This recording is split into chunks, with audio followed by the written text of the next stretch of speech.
Ce qu'il faut, c'est boycotter le régime sioniste pour y mettre fin. À mon avis, c'est ça, c'est la meilleure solution. Comme on a fait avec le régime d'apartheid en Afrique du Sud, les liens ont été rompus, le régime est tombé tout seul. Et c'est ce qu'il faudrait faire avec ce régime sioniste qui n'a aucune limite.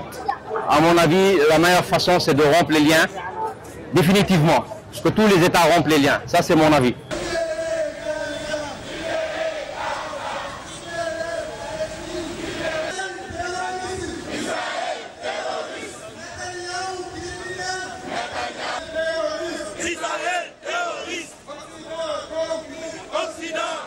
que nu bokk jullit yi nga xam ne ñoo bokk pas-pas ñu leen sonal di xiifal xale yi di rey jigéen ñi di yàq seen kër yi ngeen def tooñ goo xam ne adduna bi yëpp ñu ngi ko xam ba pare ñu ci war a wax te man wax ji mën a am njëriñ ñu noppi ci moo tax ñun comme jullit dafa war a jàppale jullit ak quel que soit alpha moo tax ñu teew tey pour soutenir leen pour jàppale leen pour manifester wane suñu naqar ci la nga xam ne moom lañ leen di teg.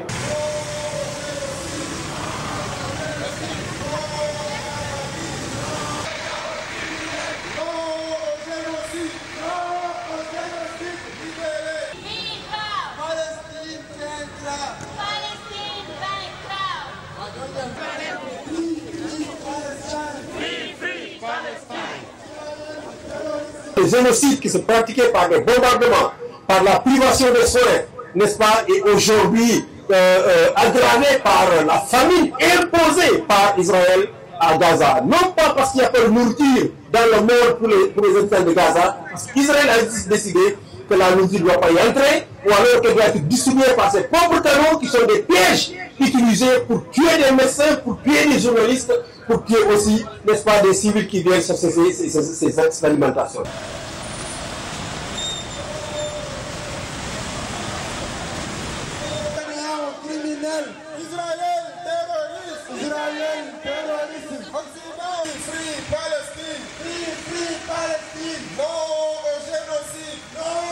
Si on laisse en 2024 un génocide se produire sous nos yeux, que l'on ne s'étonne pas demain que tous ces conflits soient réactivés et l'humanité va rentrer dans une crise sans précédent où des dizaines de millions de personnes seront sous la menace de puissances dominantes dès lors que le droit international qui était là pour empêcher les génocides, qui était là pour prévenir les crimes de guerre et les crimes contre l'humanité sont bafoués et n'ont plus de valeur.